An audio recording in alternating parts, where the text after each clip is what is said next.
আসসালামু আলাইকুম। আমার নতুন আরেকটি ব্লগে আপনাদের সবাই স্বাগতম। আজকে আপনাদের নিয়ে যাব অত্টোমান সাম্রাজ্যের ছোট এক শহর সোফিয়া, বুলগেরিয়াতে।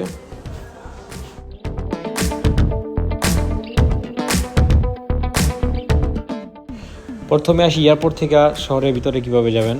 আমি মূলত মেট্রো দিয়ে গেছি। আপনারা ইচ্ছা করলে ট্যাক্সি দিয়ে যেতে পারেন, ট্যাক্সির ভাড়া খুবই কম।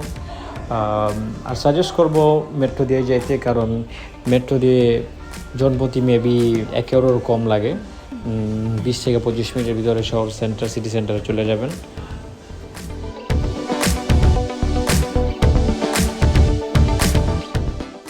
ছোট্ট এই শহরটা আমি 2 রাত 3 দিন থাকার প্ল্যান করছি। আর মূলত যারা আপনারা আসবেন কাপল বা ফ্যামিলি ফ্রেন্ডস নিয়ে 2 রাত 3 দিন সাজেস্ট করুন, কারণ শহরটার বেশি একটা বড় না। আপনারা ইচ্ছা করলে 2 রাত 3 দিনে পারফেক্ট সময়।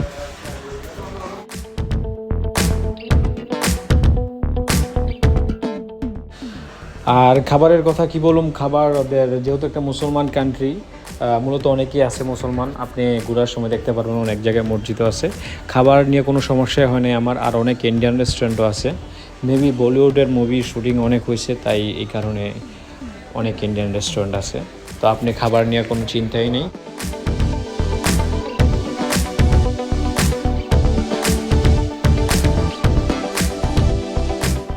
আর আপনার যারা আমার মতে প্ল্যান করে যাওয়া ভালো। আপনার কী কী দেখবেন আমি সাজেস্ট করব বিচুসি স্টেটটা মাস্ট বি ঘুরে দেখার। ওইখানে আপনি পায়ে হেঁটে পুরা শহরের সব কিছু দেখতে পারবেন।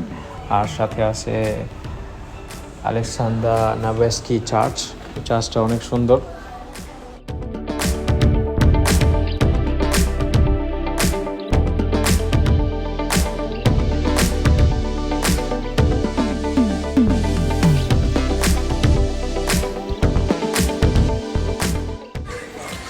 আমি আমার সাথে আমার ওয়াইফকে নিয়ে গেছি। তো সেকেন্ড ডেতে বৃষ্টি থাকার কারণে আমরা শহরটা ঘুরে দেখতে পাইনি। শহরটা ছোট থাকার কারণে আমরা প্রথম দিনই বাইরেটা অনেক ঘোরা দেখে ফেলছি। আর দ্বিতীয় দিন আমরা প্ল্যান করছিলাম মিউজিয়ামগুলো ঘুরতে। ওই দিন বৃষ্টি থাকার কারণে আমাদের কোনো সমস্যা হয়নি, আরও ভালো হয়েছে। ঠিক আছে, বৃষ্টি থাকলে শহর ঘোরা থেকে মিউজিয়াম ঘোরা ভালো। আমি সাজেস্ট করবো আপনারা যদি প্ল্যান করেন 2-1টা মিউজিয়ামও সাথে রাখেন, কারণ শীতের শহর, প্রায় সময় বৃষ্টি হয়। আপনারা বৃষ্টির সময় এটা প্ল্যানে রাখলে ভালো করবেন।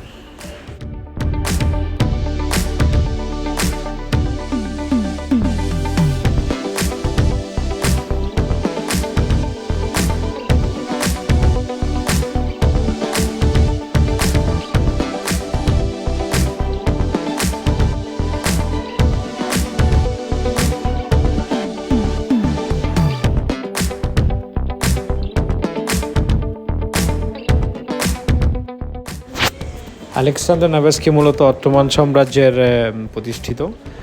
এটার ভিতরে এখনও মুসলিম যে মসজিদ আছিল ওটার আধিপত্য এখনও পাবেন। আমি ঘুরে অনেক ভালো লাগছে আমার।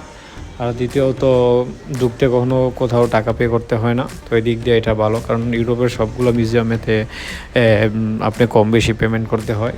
তো সোফিয়াতে হয় আমি যেই মিউজিয়ামগুলো ঘুরছি বা যেই ক্যাথলিক গির্জাগুলো ঘুরছি একটাও পেমেন্ট করতে হয়নি।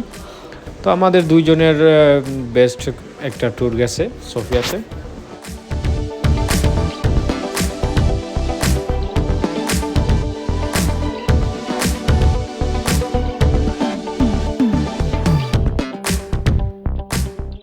সোফিয়াতে ঘুরে আমি মূলত রাশিয়ার একটা ফিল পাইছি, কারণ এটা কোনো এক সময় রাশিয়ার অঙ্গরাজ্য ছিল। তাই আপনার রাস্তাঘাট, আশেপাশে মেট্রো, ট্রেন সবগুলোতে রাশিয়ার একটা প্রতিচ্ছবি রয়ে গেছে। তো আপনারা যারা রাশিয়া ঘুরছেন তারা সোফিয়াতে গেলে মনে হইব না যে আপনি সোফিয়াতে আছেন।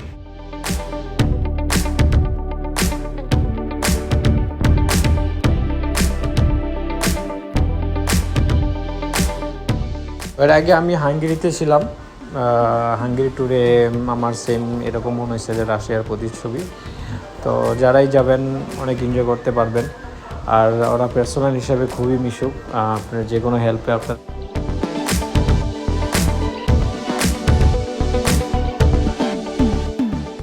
আর ট্রান্সপোর্ট তো হিসাবে কী বলবো, আমি always tram and metro open পাইছি রাতের বেলাও, তো আমার কোনো সমস্যা হয়নি।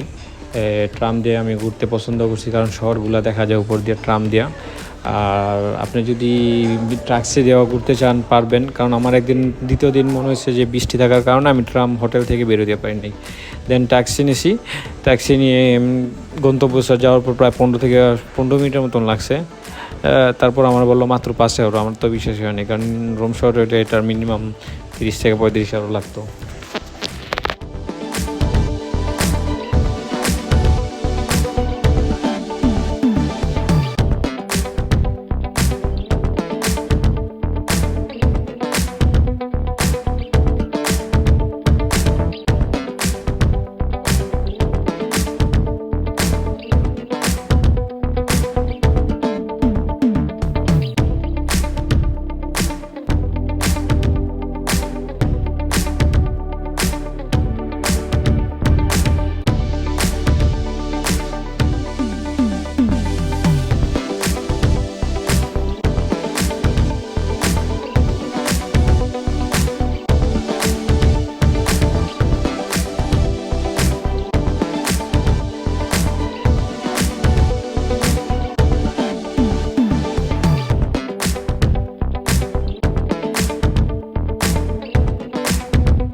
তো রাতের বেলা আমার আর্ট গ্যালারিটা খুব ভালো লাগছে, অনেক সুন্দর করে সাজানো।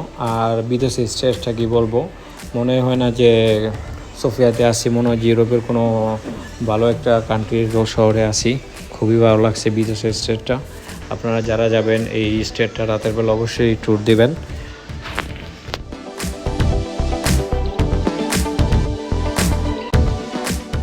সব কিছু মিলিয়ে ট্যুরটা আমার কাছে অনেক ভালো লাগছে। এর মূলত কারণ আমি 3 দিন ছিলাম, একটা নতুন শহর দেখছি। আর খরচ বলতে আমাদের হাজব্যান্ড ওয়াইফের খুবই অল্প খরচে আমরা ঘুরে আসতে পারছি। আমি তেমন বেশি একটা টাকা খরচ করি না ট্যুরে গেলে, কারণ আগে থাকতে সব প্রোগ্রাম করে রাখি কীভাবে করলে টাকা সেভ করা যায়। তো ওই ট্যুরগুলোতে আমার আজ পর্যন্ত সোফিয়া শহরে সব থেকে কম খরচ হয়েছে ট্যুরগুলোতে ভিতরে।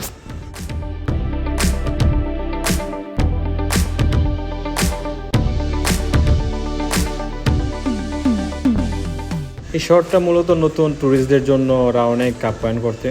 আপনি যদি বাংলাদেশ থেকে বা ইন্ডিয়া থেকে আসতে চান আপনারা আসতে পারেন। আপনারা হয়তো বুলগেরিয়ার ভিসা নিয়ে দেন ইউরোপের অন্য কান্ট্রিগুলোতে ঘুরতে পারবেন। তো আমি সাজেস্ট করব বাংলাদেশ থেকে অন্য কোনো দেশ থেকে আপনারা ভিসা অ্যাপ্লাই করতে পারেন। আর মাস্ট বি আপনাদের ভিসা রিজেক্ট হইব না ইনশাল্লাহ। তো আপনারা যারা তুর্কিতে আসেন বাংলাদেশ থেকে ইন্ডিয়া থেকে, আমি সাজেস্ট করব এই ইউরোপের এই দেশটাও ঘুরে যান, সাথে আর 2-1টা সিটি অ্যাড করতে পারেন। আপনারা একবার বিমানে আসলে তুর্কি দেন আর বিমান চড়তে হইব না, কারণ তুর্কি ইস্তাম্বুল থেকে সোফিয়াতে খুবই কম সময় 4 থেকে 5 ঘন্টা লাগে বাসে বা ট্রেনে, আপনারা অ্যাড করতে পারেন। তো এই ভিডিওটা কেমন লাগলো অবশ্যই জানাবেন। আর আপনাদের কোনো দরকার থাকলে কমেন্টে বলবেন, যতটুকু পারি হেল্প করব। আর চ্যানেলের সাথে থাকার জন্য ধন্যবাদ।